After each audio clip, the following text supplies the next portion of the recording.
berubah di tengah hari macam berang-berang. Assalamualaikum warahmatullahi wabarakatuh. Waalaikumsalam warahmatullahi wabarakatuh. Kembali lagi di Ngopi Lo seri. Kosong ya tadi? Saya deh ada benda tadi. Tadi ada benda sini kan. Hilang. Kepindahkan ke belakang. Oke. Jadi kalau kamu ngambil ke belakang sana. Sebenarnya filosofi ya sebenarnya. Apa tuh? Karena saya ingin memberitahukan bahwa setiap ada warna di situ memiliki suatu identitas. Iya. Warna coklat ala warna kayu. Filosofi. Itu yang mau saya sampaikan sebenarnya. Sebenarnya dalam sebuah kehidupan apapun itu kegiatannya selalu memberikan sebuah filosofi guru. Jambok. Keluarga. Hari ini Ngopi Lo Series akan membicarakan tentang warna. Apa itu warna? Ada berapa macam warna? Kenapa hidup ini harus berwarna? Nah, dan hitam putih. Hitam putih pun warna sebenarnya.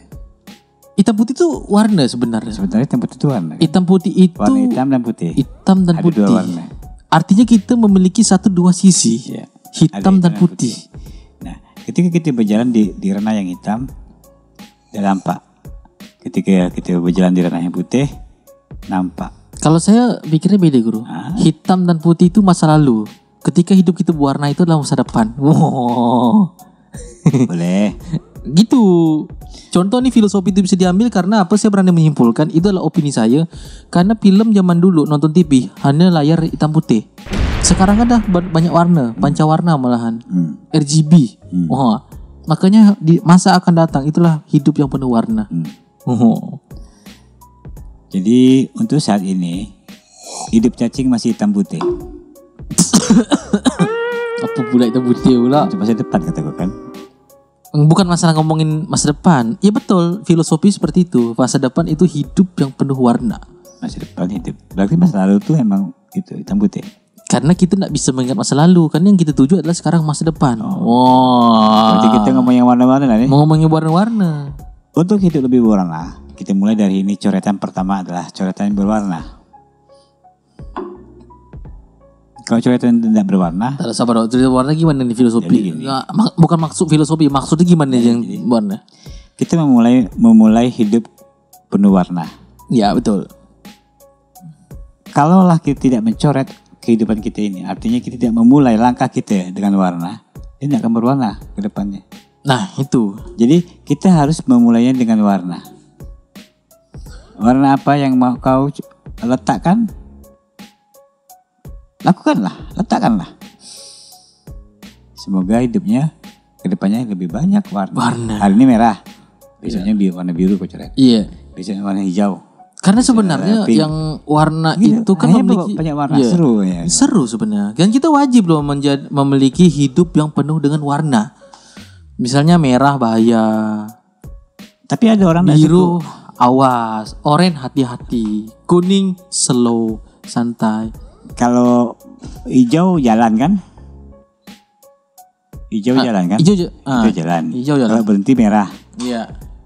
Berhenti merah. Merah tuh berhenti. Gitu ya. Lampu merah kuning tuh ya. Hati-hati. Itu di lampu merah tuh ya.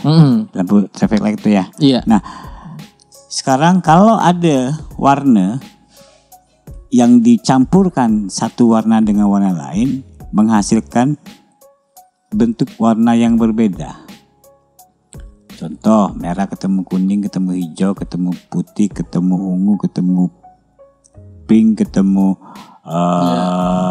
biru. Kalau menurut saya hasilnya itu macam mana? Ya sebenarnya kalau berbicara soal hasil, kalau menurut saya itu warna memiliki filosofi itu komunikasi. Wah, contoh. Kalau kita berbicara teknis, BMKG membaca arah cuaca itu berdasarkan warna. Kuning maksudnya apa, biru maksudnya apa, merah maksudnya apa. Kan gitu. Ya itu kan warna yang dibuat. Kalau misalnya bahasa teknis pengkabelan, bahasa komunikasinya juga warna. Merah bisa jadi plus, biru ke minus, hitam itu apa? Nah itu rambu. Artinya makanya saya aduan. bisa membawa filosofi sebenarnya warna itu komunikasi sebenarnya. Ya. Bahasa komunikasi.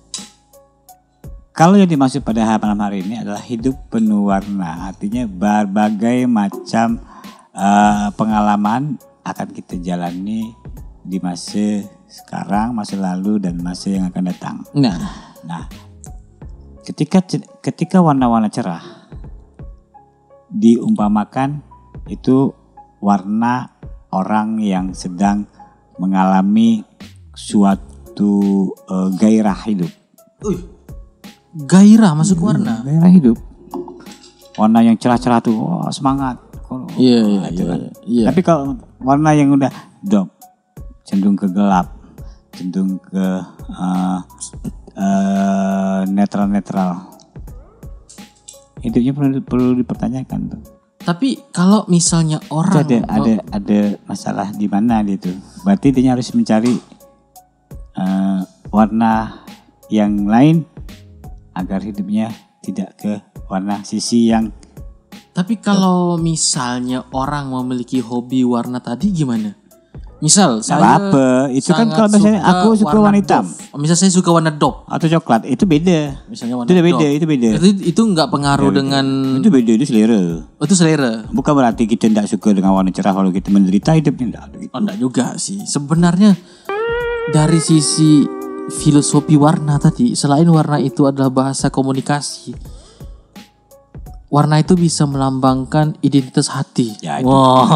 Ada yang mengatakan kalau hitam itu setia. Hitam itu setia katanya. Siapa bilang setia hitam itu setia? Katanya. Setahu saya warna hitam itu adalah identitasnya Telkomsel. Kemudian kartu as. Warna pink itu penuh cinta katanya. Warna pink penuh cinta. Katanya. Tapi menurut saya kalau warna kuning apa buat kemakmuran katanya oh, kan. Iya, itu menurut simbol-simbol itu. Warna merah semangat. Berkabung tuh warna hitam juga berkabung. Iya, apalagi hitam ketemu warna merah lebih semangat. Udah sedih bahas. Nggak ada sih hitam ini merah. Oh iya betul, hitam ketemu merah. Arti semangat. Kenapa kita lebih semangat? Karena kita warna hitam ketemu merah.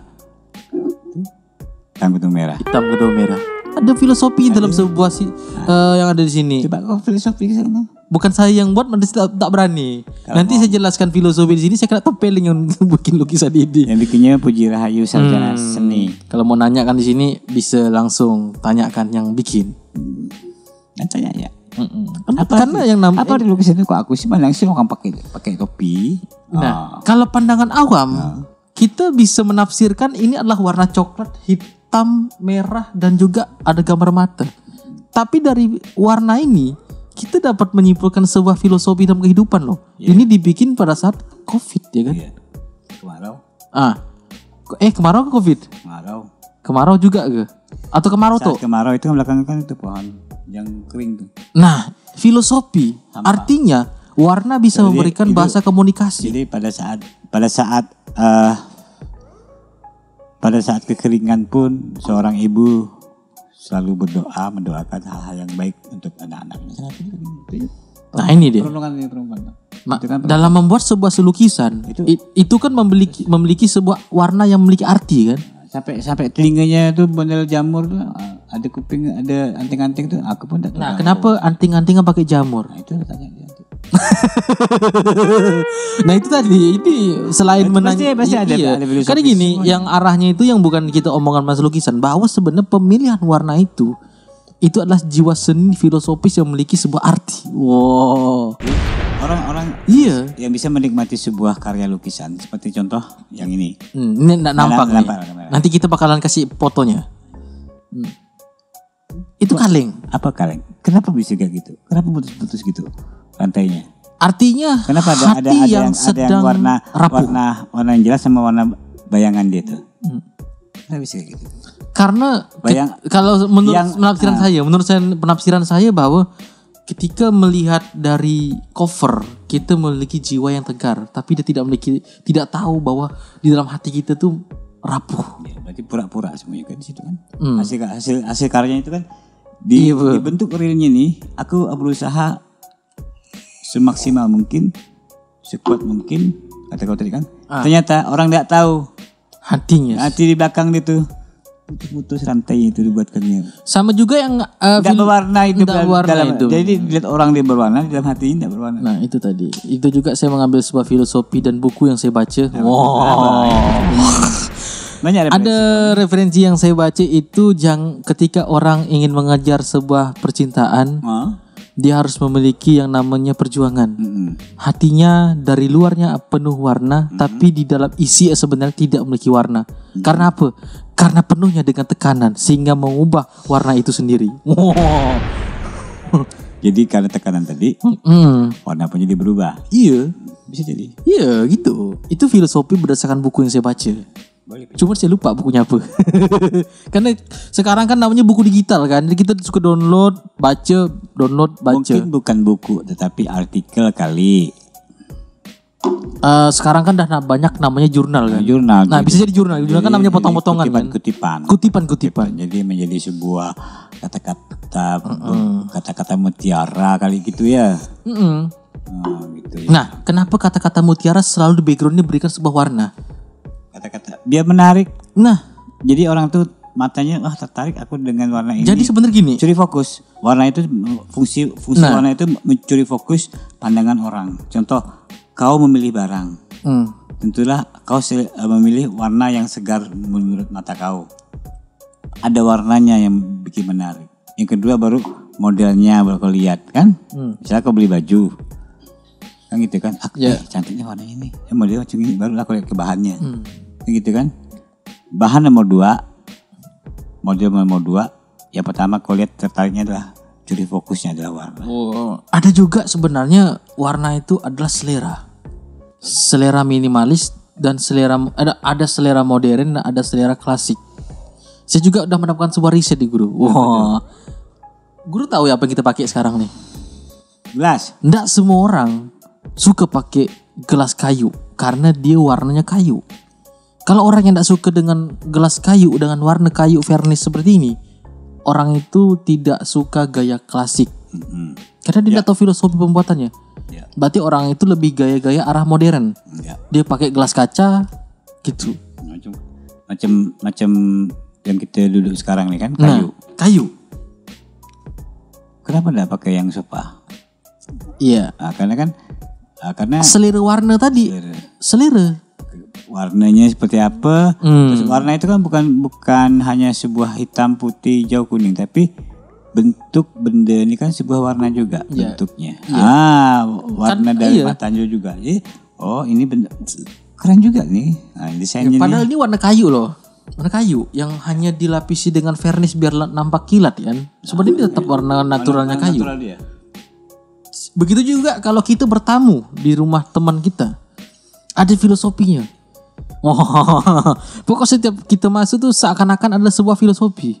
Tetap sebuah apa yang dibikin, misalkan ada rancangan ide, gagasan itu tetap. Kenapa kamu mau warna ini? Kenapa kamu mau bikin ini? Misalnya pilar rumah kok maunya seperti ini? Iya.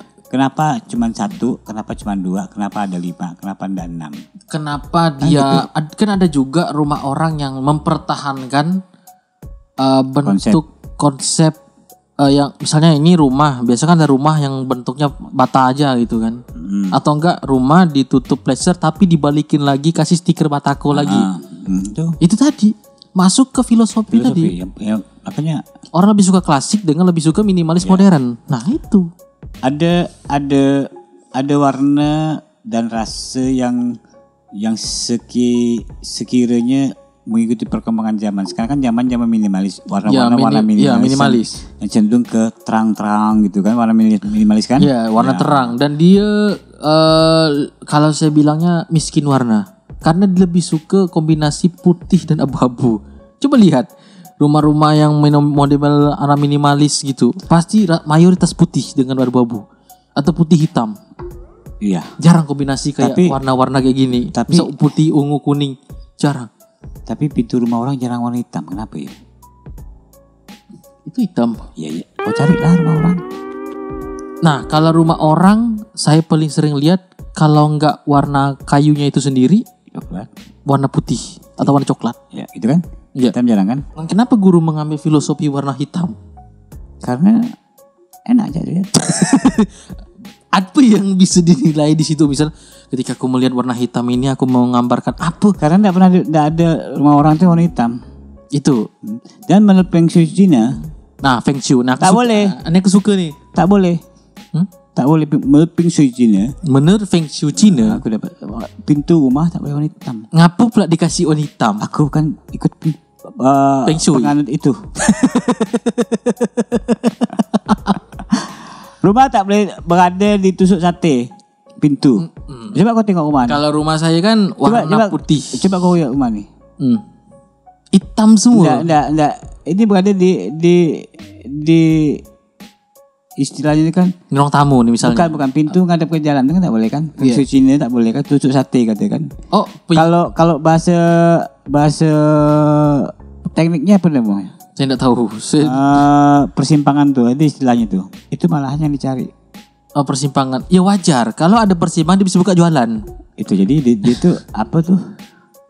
Rumah yang berada di persimpangan itu menurut Feng Shui Cina itu tidak bagus. Tidak boleh. Nah, berarti rumah saya yang dekat persimpangan gang itu tidak boleh, tidak bagus. Pas pintu masuk, ngadap jalan, tak boleh. Tapi masalahnya, misalnya rumah saya nih, Cuma sekarang ni belah depan ini jalan, belah tepi ini pun pintu pun ada, tapi jalan juga. Tak jalan gang. atas tembusan tuh, tembak lurus, tusuk sate rasa orang tu kan. Oh. Nah, itu tak boleh tu sebenarnya pun. Tak Feng Shui Cina. Orang bilang pun dosa kau bikin itu loh. Tak boleh.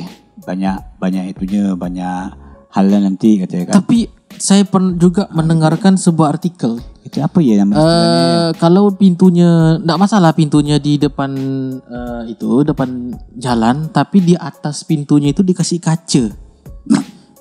Benda, kaca kecil gini aja. Ada aku tengok tuh. Iya kan, kaca agak ngadapkan ke atas. Itu ada filosofinya. Ah. Jadi kalau misalnya ada setan masuk, dia bakal melihat wajah dia ngancur, dia keluar lagi. Oh gitu kan. Katanya. Itu mitos sih sebenarnya, tidak percaya sih. Tapi rumah saya sempat dikasih itu. Karena waktu itu ada gini. Mana kita tahu kan? Mana kita tahu. Cuman betul kan? kata orang Cina, kalau misalnya ada gangguan dari syaitan, dikasih itu kaca. Tapi betul. Karena sebenarnya menurut saya itu bukan karena kacanya, tapi menurut keyakinan kita. Karena namanya penyakit, kalau kita yakin sembuh itu sembuh. Tapi kalau kita berobat kan kita tak yakin sembuh, tak bakalan sembuh. Itu tadi setan. Gitu. Tak kasih kaca beda. Itu namanya warna kehidupan. Macam-macam model. Nah itu model tuh. Warna kaca bening. Warna kan? Warna. Kaca itu warna loh. Warna Dia bisa memantulkan warna. Warna apa sih sebenarnya kaca itu, cermin itu? Cermin tuh bening dasarnya. Ya, Kemudian bening. dikasih lapisan. Ya. Ya, yang bisa memantulkan dia. Makanya kalau kita lihat belakang kaca itu ada kayak model alas dia yang warna silver tuh. Itulah tuh yang memantulkan dia tuh.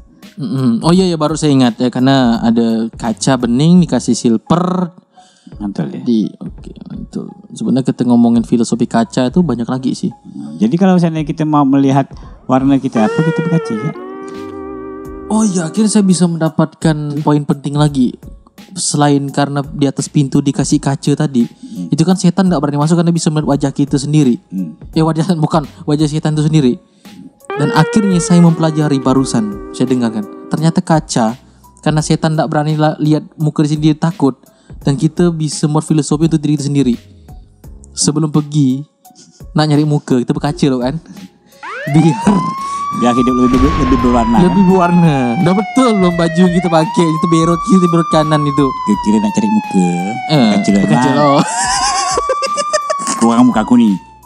Mari kita cari muka. Itulah hidup lebih berwarna. Itu lebih berwarna. Jadi hidup itu lebih berwarna, banyak sudut pandang kita. Sebenarnya sisi ni macam mana, sisi warna yang konvensional ataupun sisi warna yang sebuah retorika. Itu sebuah warna juga hidup tuh. Warna. Karena itu tadi kita bahas kan, warna itu bukan hanya sebagai bahasa komunikasi. Warna itu adalah bahasa hati. Karena warna itu berdasarkan hati kita. Saya pernah beli barang, begitu saya nengok warnanya, aku tak senang warna ini. Hati kan, warna itu mencerminkan hati kita gitu kan. Misalnya aku mau beli asbak nih. Asbak ini ada warna biru, warna merah, warna kuning. pasti kita akan memilih salah satu warna tersebut untuk kita beli. Padahal harganya sama. Makanya saya bisa melambangkan bahwa warna itu adalah hati kita sebenarnya. Iya. Balik lagi ke selera kau lah. Iya, iya tadi. Selera kau kan warnanya misalnya warna apa? Hijau dangdut ya? Enggak gitu. Saya hitam dop. Hitam dop. Hijau dangdut. Dari mana hijau dangdut? Enggak ada kita sebutkan hijau dangdut. Apa hijau dangdut tuh?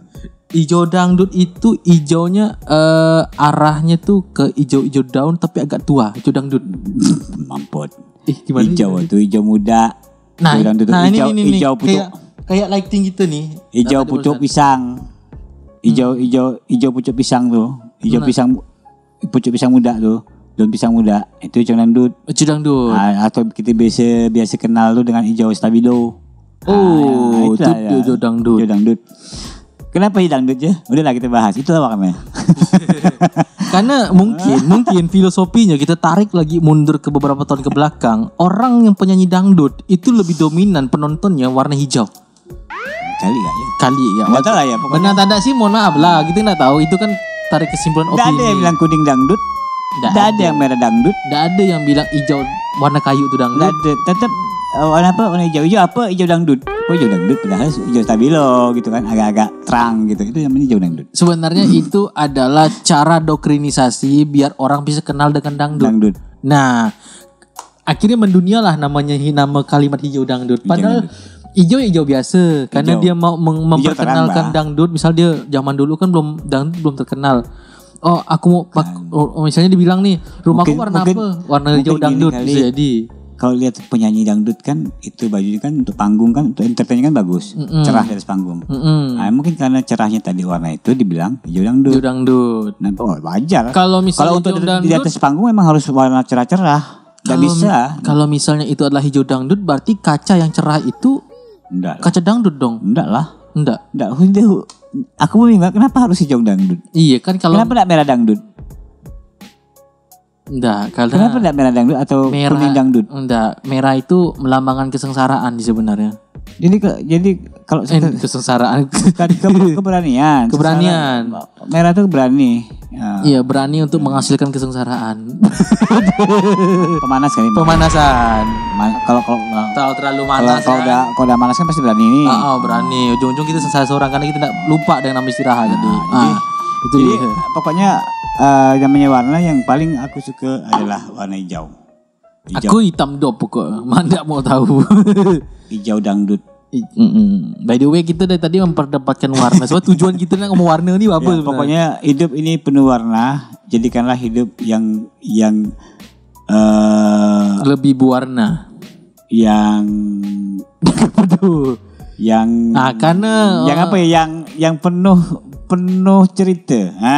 Itulah hidup yang penuh warna. Contohnya yang outfit yang kita pakai ini outfit yang penuh berwarna. Contoh saya pakai warna abu-abu, biru, putih, biru. Aku kenapa? Ini enggak contoh orang tak berwarna itu.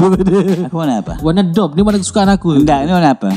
Ini dop. Dop itu warna apa? Dongker. Hijau, biru, dongker. Bukan hijau dangdut ya? Ini bukan hijau dangdut, tapi biru dongker. Dongker, tapi dongkernya kegelap-gelapan. Iyalah. Hanya orang yang paham warna bisa menjelaskan ini. Menurut kita ini kayak biru dongker. Yang kita tahu cuma hijau dangdut. Ya itu, hanya itu bisa kita sampaikan berkaitan warna. Assalamualaikum warahmatullahi wabarakatuh. Waalaikumsalam warahmatullahi wabarakatuh.